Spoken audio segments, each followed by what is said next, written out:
I'm very thrilled and excited to introduce you to a person at the helm of SME and startup engagements at HSBC. He has nearly 2 decades of commercial banking experience, and he's responsible for the entire SME and startup portfolio of the commercial banking arm at HSBC India. Under his current ambit, Prakash Jaiswal, the country head of business banking segment for commercial banking HSBC India. Welcome, Prakash. No, thank you, Shraddha. It's a real pleasure to speak to you. Uh, I would say we at HSBC are really delighted to partner with your story for the Build and Grow series, which I understand is a part of the larger Money Matters with Shraddha Sharma series. That's a very catchy name, I must say. Uh, I would say Build and Grow as it as our basic ethos of business. As you know, we are not a very large SME business, but we are a very fast growing and very ambitious business. So both the words, I don't know whether which team, both the teams would have collaborated to put that name, but it really, really lies at the heart of the conversation. And I'm really looking forward to a conversation with you, a great follower of your story, organization in the startup space. So really looking forward to chatting with you. Thanks, Prakash. And it's so exciting that when we talk about the banking world and the bankers, then we think that they are from different economy. But with you and with your team, we get that sense that uh, you're like a startup yourself. Like the way you're working, the way you engage, the way the way we chat, everything is so startup-y, and we're very excited to be partnering with you, and especially you, because I can feel from here, we are doing this Zoom call, but I can feel the energy, and I can feel the passion that you bring for this space. So with that, I'll ask you the first question. Everyone is asking about the new normal. What, according to you, is the new normal, and what are some of the opportunities and the challenges that you think that the businesses will face in terms of the continuity, for the business continuity? I think, Shraddha, it's a word uh, which has got a lot of airtime in the last 2 3 months. Uh, I would say, and my view is, I'm not a specialist, but my view is observation, talking to ecosystem players and customers and colleagues in the bank, and not only in India, across the world. We have the advantage of being a global world, a global bank. I would say new normal will mean various stuff, various things to various people. Hmm. And we have to allow it to play out a little bit to see to what extent and in what form it finally comes into our lives. So that's what I would say. In my view, 2 3 things which comes to my mind where a new normal will be achieved. One is the whole topic of, and it's very close to my heart because of my business role, the way we solicit new business. Okay, that's clearly going to change, right? If you look at our team, the entire sales momentum in our team was very physical in nature. So the way we solicit new business, way we engage with vendors and stakeholders will change, right? What are the few things which will happen? I think there will be less physical and more virtual. I think the way we have connected with your story is a good example of that. I would have done hundreds of Zoom calls with customers and teams in the last 2 3 months. I think technology is definitely helping. I think also a very targeted business development approach will come into play. Digital marketing, targeted marketing, all those will change. Another thing I think is that you have to play to your strength. So a very targeted, well prepared discussion on your niche strength will happen. So that's one area will definitely think. Second thing, which is the most talked about, is work from home. I think that's one systemic new normal will happen. A few aspects there, in my view, it depends on the role, it depends on the organizational philosophy, because a lot of encouragement rules don't do job. What you really practice is matter. So that's one. Uh, Work from home, I would say role, also the physical infrastructure at home. It's very clear that more people will work from home. Yeah. How much, in what form, that we have to see. Also, one more aspect on which we have started some work is that how do you measure the performance of people whom you don't see every day? Most of us are old school people, old school managers in a way, right? So how do you manage activity and output of a person you don't see every day? So those are the aspects of work from home. The third part, which is I think the most relevant part, is the whole technology piece. I think there will be sharper evaluation of technology. Earlier, you could sell a fintech tool if it was okay, but today you will not be able to sell unless it's really, really state of the art. So people in the tech space have to really, really put out a good output. So I would say three things: how to reach out to people to do solicit new business, work from home, and the whole technology piece. So these are the three new normals definitely coming in alive. Very, very relevant observation. Yeah. Bangalore is out of lockdown, but still you can see, like, I don't think so people are anytime going to come back to work. So what you're saying is so true. It's a different reality. Yeah. Prakash, what fundamental shift are you seeing in the startup and business world right now in the last few Yeah. months? I would, so I would answer that question linked to what problems did you face when you went into lockdown? Because Hmm. the problems or the disruptions you faced, Hmm. that will lift to a fundamental change in the way you do business. Uh, if you look at if you look at what did change in lockdown, one, your business operations were stopped, be it manufacturing, be it commercial, be it service industry, it was stopped. So that was one. What will that lead to? That will definitely lead to managing your cash flows and the revenue and profitability in a much more sharper way. So that's one fundamental change, I think. And I'm being a little biased towards the financial view of mine. Since disruption lockdown this disrupt revenue and cash flows, there Hmm. will be much more sharper focus to keep that in shape. So that's one. It's very general, but I think it's at the core of it. Yeah. Yeah. The second is you also saw demand impact during lockdown, and there it depends on what you do. So if you're selling food, you were less impacted, but you were selling cosmetics or personal care, you were more impacted, Yeah. right? If you're selling, so the demand impact based on the business segment you are in. So another shift which will happen is that people will get out of the businesses or reduce the dependence of businesses which are non-essential in nature. Or let me put it this way, the essential part of business will do well. We have heard so many stories of ready-made garment exporters from India, and many of them are our clients, manufacturing PET.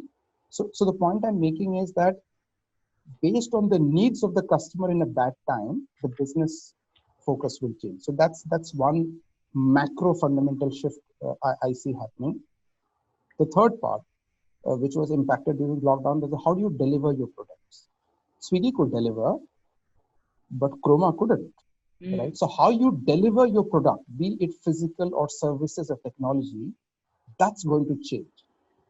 It's a very technical world, so I don't have the knowledge to dwell too much into it. But for example, clearly there will be more focus on e-com than offline. Every player which had chosen to be only on offline would need to have a e-com footprint. Yeah. So the way you deliver your product will change. Tech, I'm sure there is a lot of work being done how to deliver technology in a low bandwidth with 2 3 tiers of partners in the whole communication channel and so on. So that's another fundamental shift in my view. And the last, obviously, is the use of technology. Even in banks, if you see, we were luckily a bank which was prepared, thanks to the whole BCP and all that. But a lot of banks didn't have laptops and bandwidths and networks and Zoom calls. So I think use of technology will be like the first part of the SOP when you're planning a business. So I think how you manage your finances, what do you sell or what do you offer to customers, how do you deliver it to customers, and how do you use technology uh, to deliver to run your business. There would be fundamental shift in all this. Yeah. Very true. Uh, and now that I'm talking to a banker, so I have to ask this: that in the last few months, you've not seen free flow of equity, right? Like, and there is, and I've been talking to investors, and I've been talking to them, so they're all saying they will, but of course, there is a wait and watch, and Yeah. everyone is waiting, and uh, in these uncertain times, what would be your advice? What would be your suggestion to the entrepreneurs? Yeah. No, so this is a tricky question. This is a tricky question to a banker because bankers are still not up the game on financing to startups. You know that. Some people are little ahead of others and some people are behind than others, but we are not yet there because banking, lending are built on principles which which fails when you evaluate a startup. So it's a tricky question. I would say two, three things. One, you must improve your cash flow management, right? Hmm. uh, your finances come in two parts, Shraddha. One is the balance sheet, which is the health and the muscle power, and one is P&L, which is profit and loss account or the cash flows, which is the blood in your business, the carbohydrate in your body, right? So I think I would say cash flow management has to be the topmost priority of startup.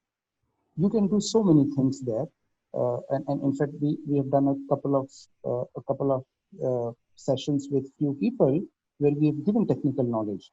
For example, reduce the burn, renegotiate all your vendor technology payments, and this is the time renegotiate rent. Everybody is going to the landlord and saying, I would want to pay less, right? Uh, Relook at your cost structure. Relook at whether you can reduce cost by partnership, ecosystem. So insourcing, outsourcing, and those kind of things. So that's on the cash flow bit, right? Second is the balance sheet part. Uh, uh, I think this is the time to strengthen your balance sheet because that enhances your ability to borrow more tomorrow. Hmm. Lenders only lend you when your balance sheet is strong, right? Uh, I think there are a couple of thoughts, and these are very basic. I would say one, you must go back to people who knows you already.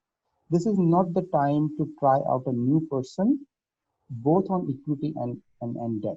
So go to your, and we have seen deals where existing investors are willing to put more money in the startups and the team. They already know this is not the time to try.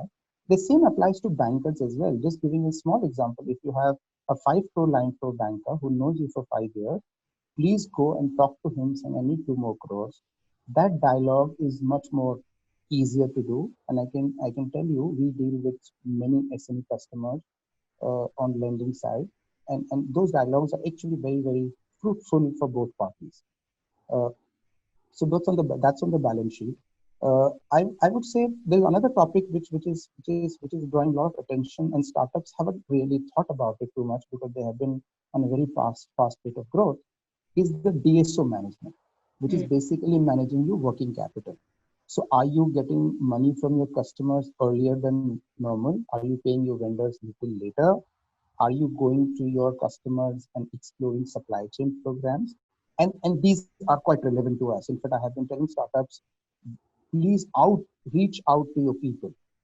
I was telling a startup that let's say if you have very large companies on your supply side, they have more muscle power than you. This is the time to go and take help of that. We have seen that in our supply chain programs. A lot of vendors have gone to the anchor corporate and says, can we get extended credit? Hmm. So it's also important that you reach out. Typically, a smaller or a weaker vendor will think 5 times that should I approach a very large anchor? What will you think about it? Either you reach out directly or you take help from aggregators and consultants and banks to do that. That's one thing. Like another thing, and this is a very small thing but can be very innovative in current times to improve your cash flows, is cards. The card penetration in India, I'm talking not the personal card, but the corporate card. It's a product we also advocating quite a lot to the startups. Uh, Cards, you get 1.5 months of credit period if if the spend is cardable, and there are a lot of spends which are agnostic to the mode of payment, right? In spite of paying them through a direct remittance today, you can use cards and get the 50-day credit without compromising on the cost of the service, price of the service, obviously. So these are the few things you have to do. I would say it has to be so there's no one size fits all, Shraddha. We know that startups will struggle to get fresh money. You have to do various things so that in combination you get little more money than you have currently. It has to be a combination of balance sheet efforts, P&L efforts, financing both debt and equity, and DSO effort. DSO, bucket looks to be the most interesting one. Yeah. Uh, yeah, because startups haven't really. So it's going to be our endeavor. So I mean, I'll give you a very simple example. There's a company in Bangalore I would obviously not name. They supply to their customers are all AAA customers, right? They haven't really thought of a supply chain solution because they have been growing at 5x and they have been getting money to do that. But this is the time to actually go and develop 3 months or 4 months of cash flows and cash flows which is growing at 5x, let's say, to extend your funding runway. So Yeah. it has to be a mix of all everything. And I would put one, in fact, I would urge everybody to reach out because reaching out it has a lot of psychological barriers as well for a smaller company to the bigger ones. My experience has been that when you reach out, you get a lot of help because the bigger guys do want to develop their supply chain in a sustainable manner. Yeah. Yeah, so that's my thought, but it's not an easy one, I must say. No, but I think it's also very useful what you are saying. DSO, yeah, like, and then, honestly, like in the good times and for startups that with the kind of investments and things that have been happening, some what you are saying is so relevant, right? Like because people don't think, and I've been talking to so many entrepreneurs, like these basic things people have not kept in consideration. So yeah, very very useful, and especially I found the DSO part very Yeah, yeah for my business also. But anyways, coming to forecasting, forecasting is very difficult. And I was talking to an investor uh, recently, some very big investor, and I told him that in this time, how do you go about doing forecasting, both for short term, long term, and finance forecasting is hard. What would be your advice to entrepreneurs, to businesses? How should they be looking at this, and what should they be yeah, doing? yeah. I think, see, this is a topic all of us have learned in these schools, right? I will uh, pick up few things from there and which are very basic but needs to be read in current times. I think in forecasting there is a mantra that you must do a detailed working. Many people don't do that. When you're chasing growth and valuations and funding, you don't do that. So must do a very detailed working. You must separate a long-term planning, forecasting, and a short-term monitoring. And that's a concept which is very very at the heart of a successful budgeting, right? While we do long-term forecasting for investors and banks, there is a need to have a, a separate annex version of short-term monitoring, which should have very, very sharp KPIs to measure risk to the plan uh, and stuff like that. Third thing, I would say that you need to be very open to be corrected on a daily basis because I think business projection. I remember we have learned lending where you have to project 5 years of cash flow before giving a loan. Gone are the days where you can really forecast more than a couple of years because the business dynamics are changing. Uh, I don't think we now even attempt to say what will happen to these businesses after a couple of years, right? That's reality of life, and I think Yeah. COVID has only accelerated that concept. So I would say, in fact, we say that Shraddha in our internal meetings when we talk about risk management on the lending portfolio, saying please be open to be corrected. Don't stick to your stand if you know your stand was wrong. I think Mm. it's very relevant in the current time. So please be corrected. Please corrected by others as well, because the whole dynamics is changing. So that's one thing. I think so. Which also leads to you have to tweak your short-term plan based on actual performance and the changing dynamics of business. Forecasting is not only about Excel sheets. Excel sheets gives up. It gives up after a point of time. So you must use forecasting tools, and there are many of them available in the market today. When we were starting a career, we had only Excel sheets, but today even smaller companies can put their hand on a lot of financial tools are there, and some of these tools also have AI and stuff like that. So lay your hands on some tools as well. Okay, okay, yeah, yeah. What would you say of liquidity, liability, investments, and the role of banks in that? Yeah, yeah.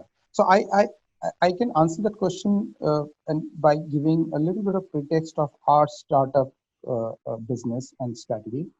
So, as you know, you have been a part of the journey for last year for a little while. I think we thought that there is merit in making a serious attempt to catch companies in this ecosystem because we see a large bunch of people doing very smart businesses, young people trying to disrupt conventional businesses, right? So they must be doing something really good that we are able to disrupt the HULs of the world and Nestle's of the world in a way, right? So we set up a team in your city, Bangalore, Delhi, and Bombay, the three places for startup.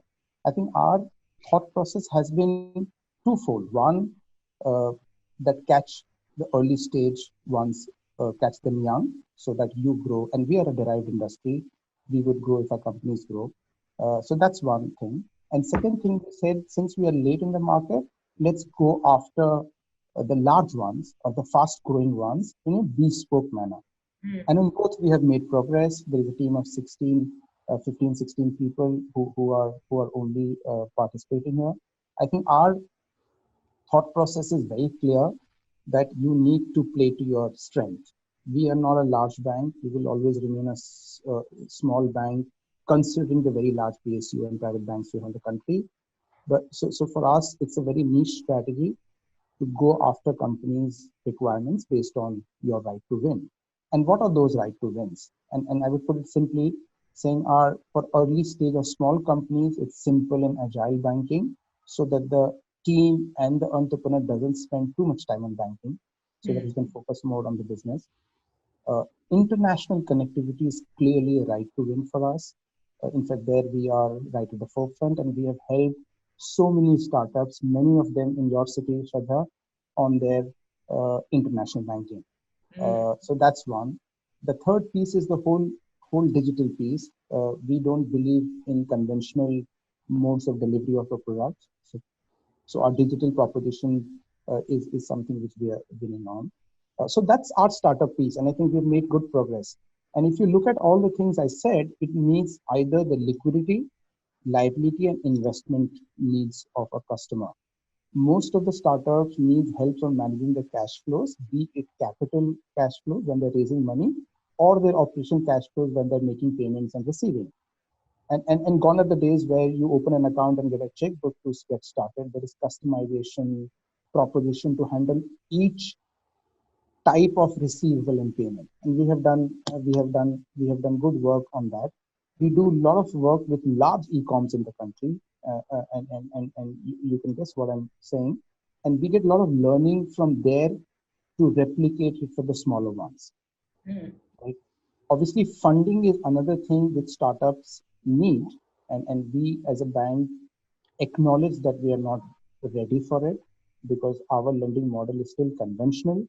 You lend to people who have established cash flows and profitability and network, which is not the case in startup. So we have been very actively working with a lot of ecosystem players, including fintechs, to put up a separate way to assess lending to startups. We've made some progress. We do, for example, we do corporate cards, which helps you in DSO, which I spoke about, for your technology spends and the TME spends. That's also like extending working capital to them.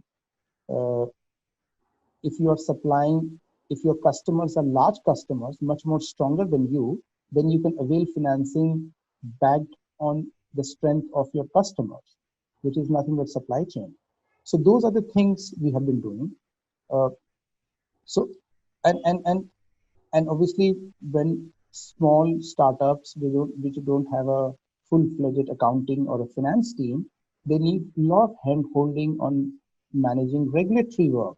When you raise capital from 15 investors in one round, you need a lot of paperwork and advice. So it's basically those three, four things which we have been trying to package and help people. We have been able to win businesses based on our right to win, our USP, and we want to take it forward. So that's our story on startup. And most of the things we do for startup or we intend to do is around liquidity, liability, and investment for them. Yeah, one thing while you were saying that came to my mind is that HSBC will be such an ideal partner for most of the startups now who are also looking at global expansion, because the great thing I Absolutely. like is that today's startups are not just building for India, they're all Yeah, ambitious in absolutely. building for the world. Yeah, No, yeah, so I can tell you, Shraddha, there are so many stories, and many of them in your city, where we haven't been able to win local business from them because there you compete with SBFCs of the world. But we have won full wallet share on the international piece. yeah, And that's absolutely fine. In fact, globally, we are the only one of the only banks which can call ourselves an international SME bank, and it's at the heart of the SME strategy for the bank globally to take companies international.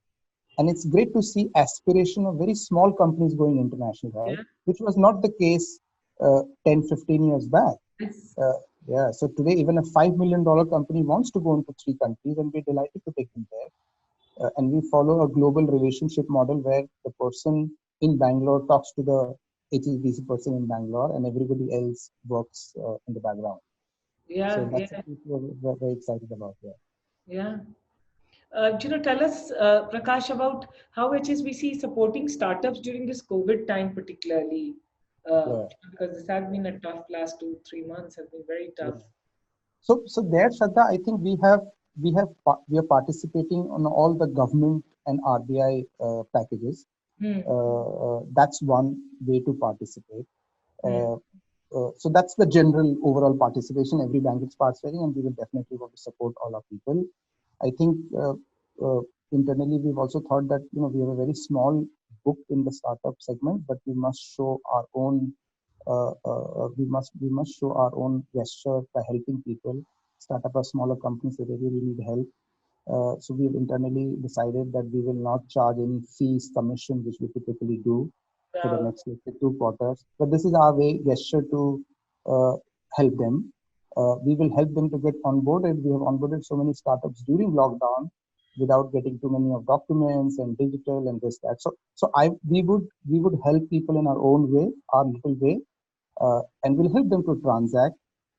We will help them to go international. So it will be a combination of uh, a small time fees being waived, or commission getting waived, or charges getting waived, but also helping them to enable business. And obviously, we will participate in all the government relief as a bank.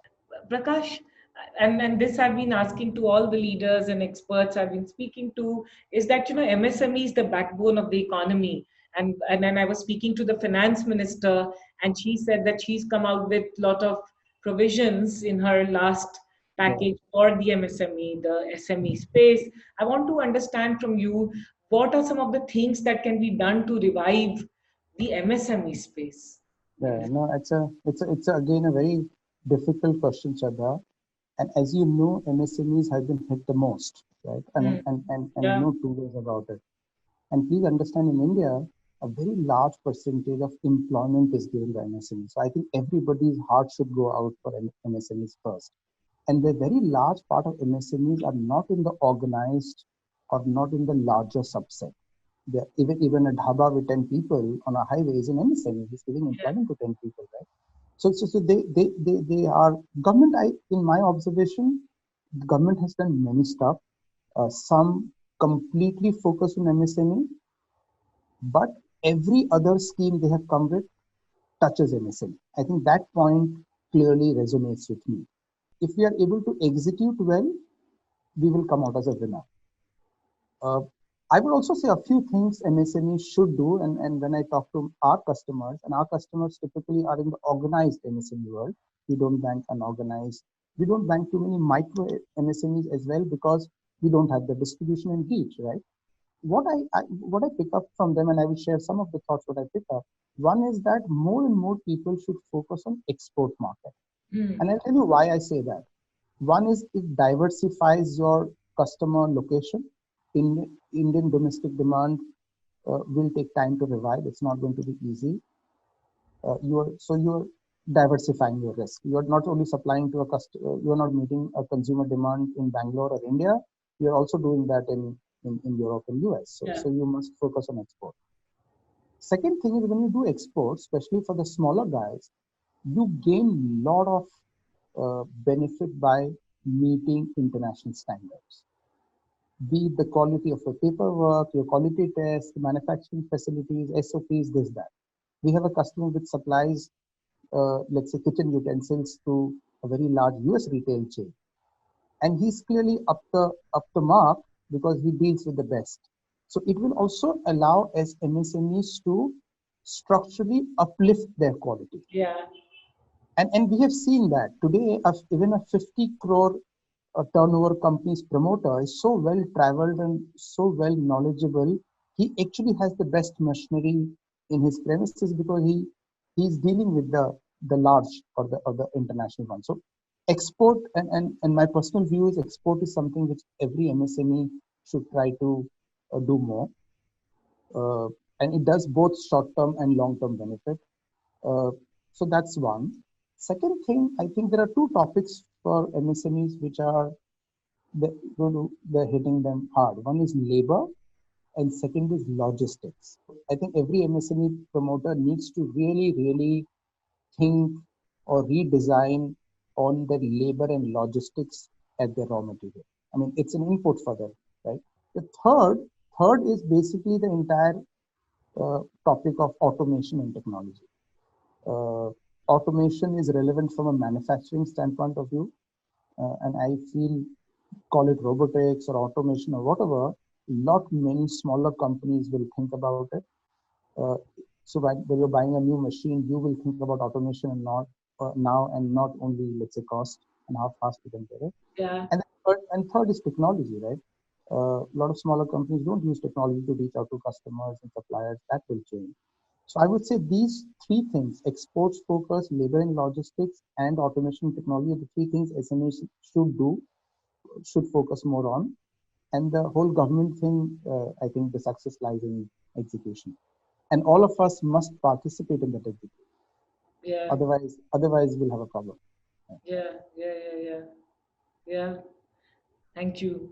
What are some of the changing requirements of your clients that you are seeing, and how are you adapting to it? I think one changing requirement we see is that everybody wants to get digital. Earlier, we had many customers who prefer to deal with the bank in a manual way. Thanks to COVID, we always wanted them to deal with digital, but thanks to COVID, they will. So that's one change. I think I made a point earlier, the way you deliver your service, I think customers are talking about that a lot. Earlier, they just wanted an assurance that you would deliver, but now they're asking the next level question: how would you deliver? Hmm. Right? And that's where speed, smartness, flexibility, reciprocation of to his need all will come in. Uh, and a related point we see that customer experience. See, earlier we always said in banking or any other service industry that quality of your product or services and customer experience is both is important. But today, I see customer experience being emphasized much more. Hmm. And I think all of us, all service providers, including banks, will have to adapt. Uh, I get a lot of comfort that banks are very willing to adapt because it also helps them Yeah. to reduce cost, improve customer experience, gain more wallet share, win new businesses. And in banking, there is always an arbitrage of some people doing the same job very well and some people doing the job not so well. So the smarter and focused guys will really, really win, Yeah. in my view. Yeah. Thanks a lot, Prakash. This has been very, very interesting, if I may say so, and very encouraging to hear you, actually. And yeah, and I believe that we will build and grow. And thank to HSBC for partnering with us, because I believe that startups are the future of this country. Like, Absolutely. yeah, yeah. No, thank you, Shraddha. I think at the end, I would say thank you again. Thank you for doing this with us. We were very keen, and that's also a philosophy that you tie hands with people who are subject matter experts. We don't want to do everything ourselves. You learn a lot, so we are looking forward to learning a lot. We've never done something like this before. I look forward to your conversation with close to 20 leading startup players, and I'm sure, in fact, I'm sure that those discussions will be very helpful to the larger ecosystem players. So thank you and all the best to you and your team. Thank you so much, Prakash. Very honored, delighted, and excited to be partnering with you. Thank you so much. Same here. Thank you, Sagar.